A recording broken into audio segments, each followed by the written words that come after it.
欢迎乡亲继续收看《华视台语新闻杂志》。上这个学校的自然课，看到蜘蛛拉牙，也即是牙糖，这对囡仔来讲是可怕，也即是可爱的。台大昆塘系毕业的杜管雅老师李君玉，上届专门呢，就是用囡仔会当理解的语言，带囡仔来探索到自然的知识。伊上课的时阵，唔免查课本，是实际甲这个小动物早来甲学生近距离来互动，互小朋友学习、感受、甲观察。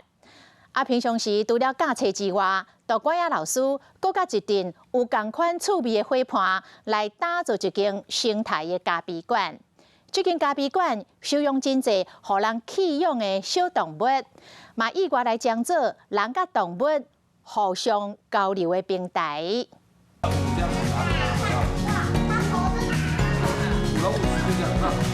我们在创造的是一个他在户外，或者是他跟动物接触一个快乐的经验。说如果有一个空间，它是可以让小朋友正确认识这个动物的时候，就饲养这件事情，它其实是可以被教育的。但因为距离是很小。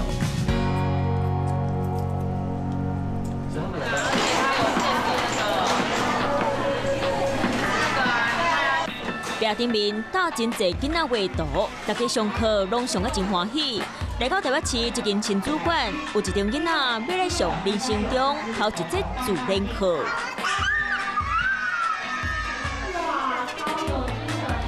揪妈妈的手，欢喜装去教室内底，到底是啥物课？互囡仔会遮尔啊期待？这边有没有会害怕什么动物？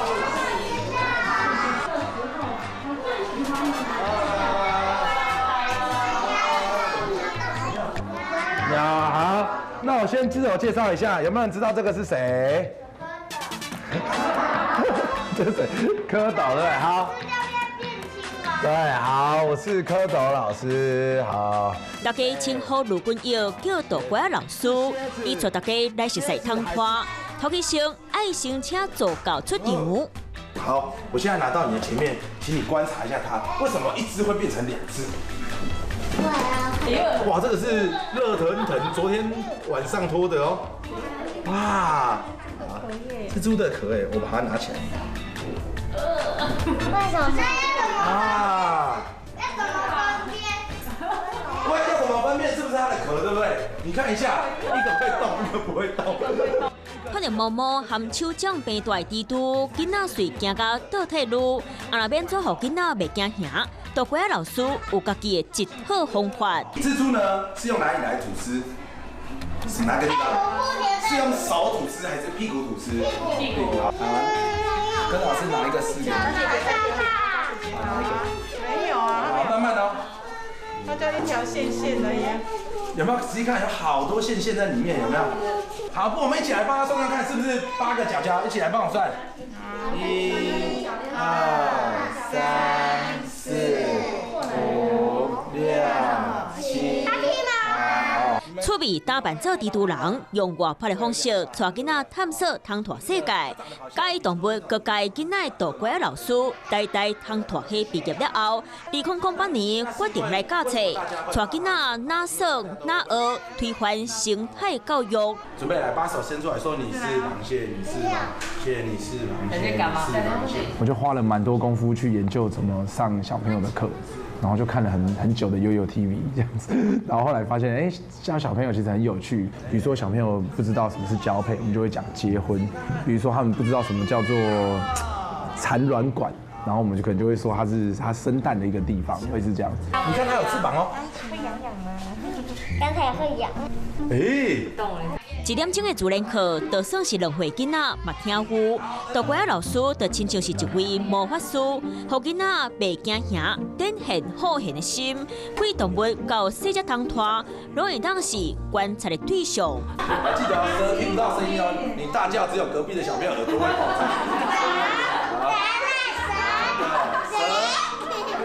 教学对我来说，有一个园长跟我讲过一个很重要的话，他说就是等你教10年之后，你都不可以忘记第一次上课的感觉，这样子。比如说我上刺猬的课，我可能已经上了300次、400次了，可是对小朋友来说，他们可能就是第一次上这个课，所以我就觉得这个是保有那个教学的热情是很重要的。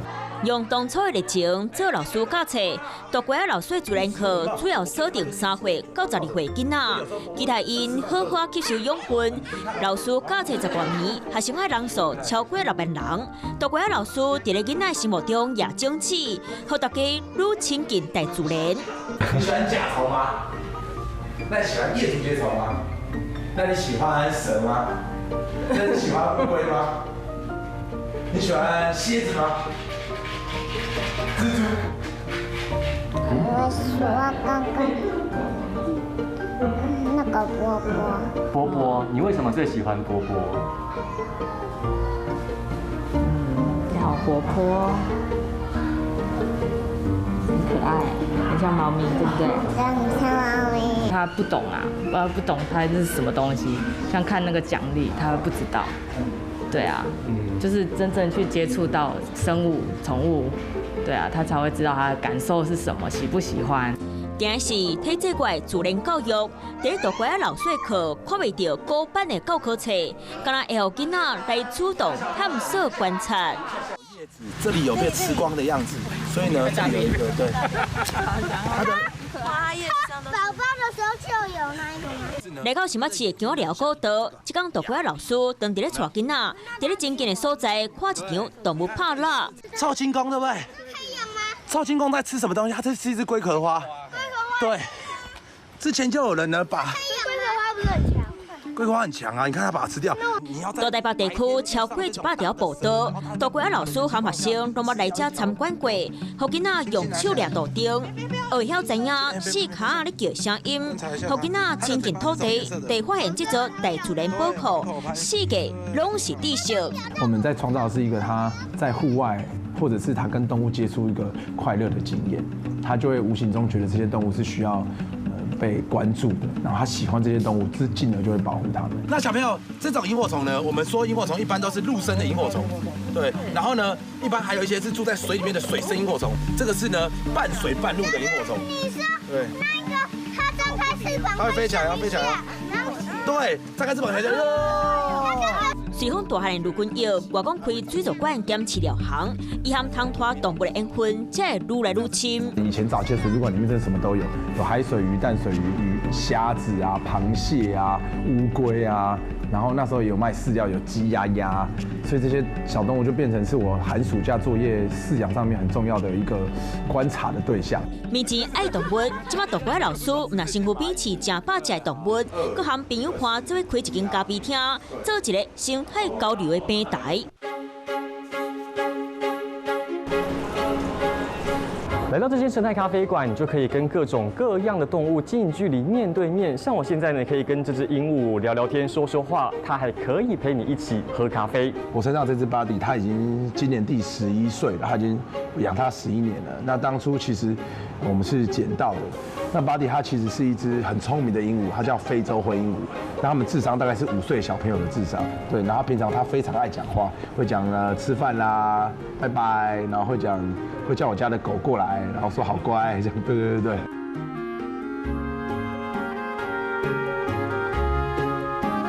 新塘尾1公尺的苏卡达场区，伫咧店的温馨啊散步，甚至含哈咧看的自动蛙嘛看会到，为两栖类到饲灵类，为白汤类到汤拖类，全部拢有。不过这座小型的动物园，煞无任何一只动物是买来红展览的，因拢有无人知的身世。老师，这边怎么会有这只绿鬣蜥？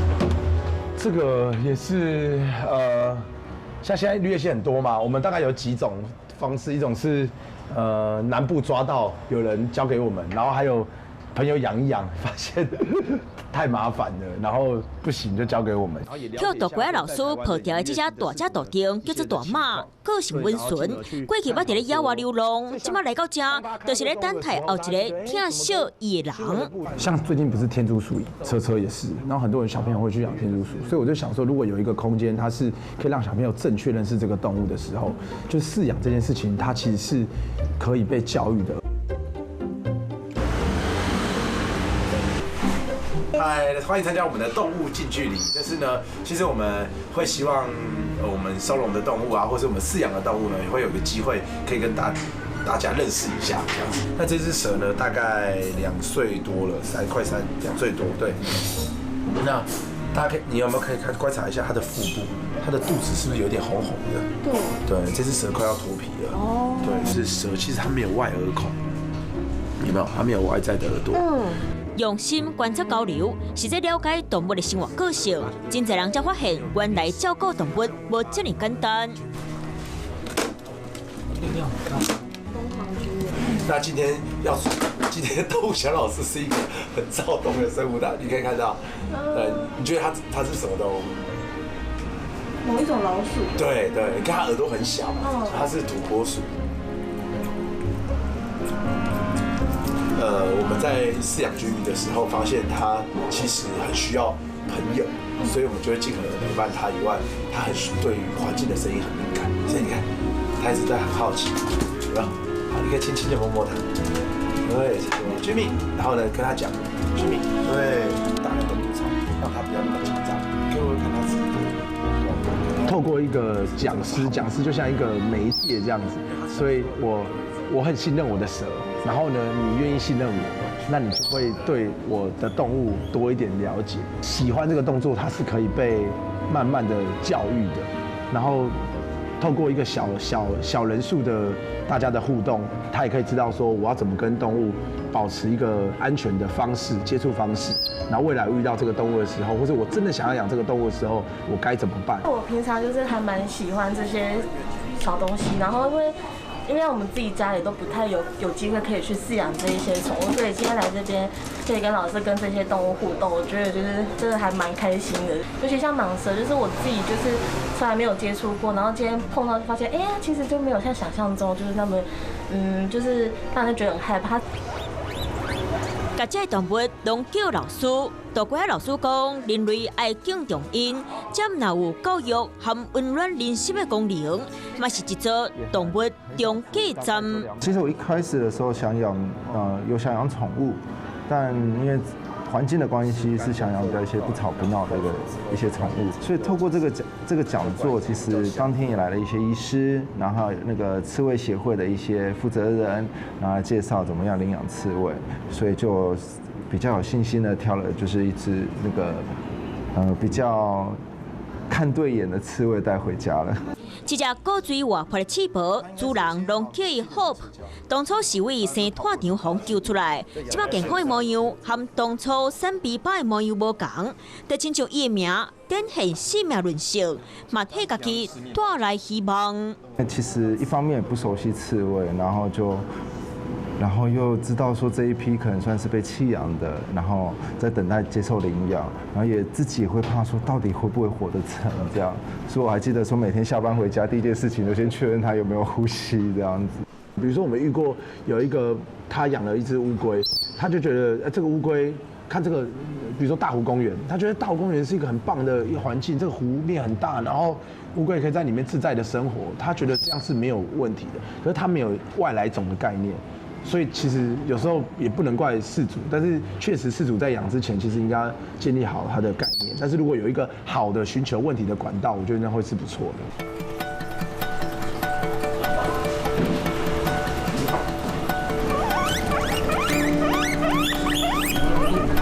儿童生态教育、到动物收容保育，大几个老师心内有一个梦想，想要做一本百科全书，带囡仔来了解愈侪知识，佮想要做一台巡回车，带大家去大自然的世界、庄脚所在，认识愈侪动物，就亲像外公去做水族馆，互生态教育发展出愈侪无共趣味的篇章。